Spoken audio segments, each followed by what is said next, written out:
वर्तमान की दुनिया के दोस्तों नमस्कार, मैं अखिलेश कुमार। अब हम बात करेंगे यूपीएससी सीएससी 2017 सामान्य अध्ययन प्रथम प्रश्न पत्र के प्रश्न संख्या 2 की। यह प्रश्न है, सुस्पष्ट कीजिए कि मध्य 18वीं सदी का भारत विखंडित राजतंत्र की छाया से किस प्रकार ग्रसित था। 150 शब्द और 10 अंक के प्रश्न में जो मुख्य बात है जिस पर आपका ध्यान होना चाहिए वो है 18वीं सदी का विखंडित राजतंत्र।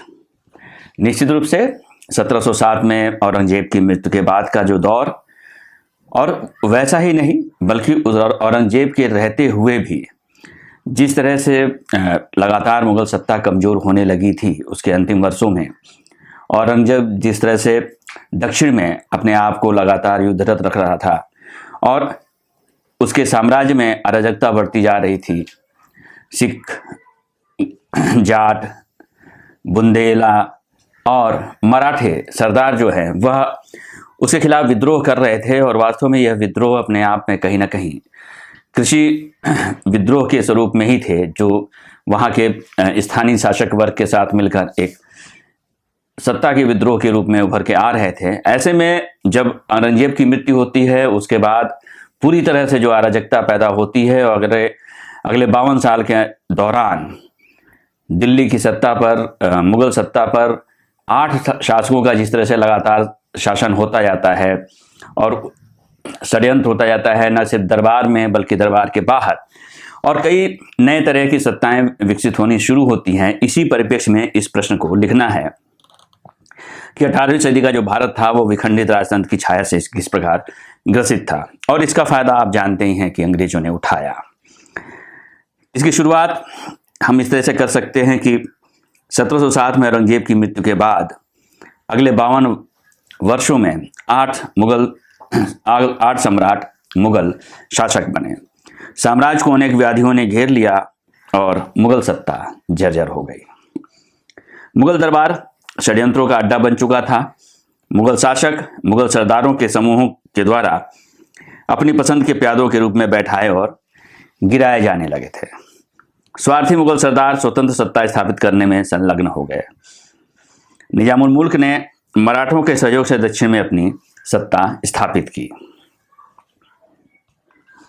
अलीवर्दी खान ने बंगाल में, सआदत खान ने बावध में अपनी स्वतंत्र सत्ता स्थापित की। रूहेला अफगानों ने रुहेलखंड में अपनी स्वतंत्र सत्ता स्थापित की।